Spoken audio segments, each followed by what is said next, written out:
week 2 tot 12 Januarie, aan sy se eervolle vermelding gedig.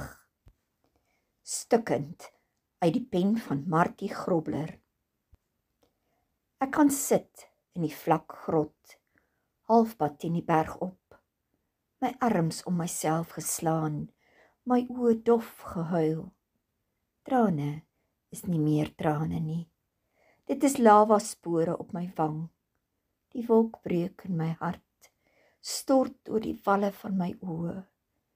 Ek wil nie dink nie, want as ek dink, erken ek dit. Die verraad, die leuns, die verminking van my siel. Ek wil net sit en staar, sonder woorde, sonder gedagtes. My hart is leeg, my kop is leeg, my dink is leeg. Maar die dam in my oë bly vol, dit bly op 100%. Al is al die sluise oop, word dit nie leeg nie.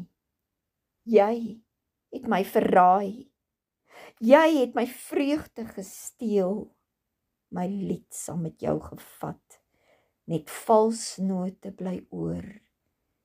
Die melodie is gebroke.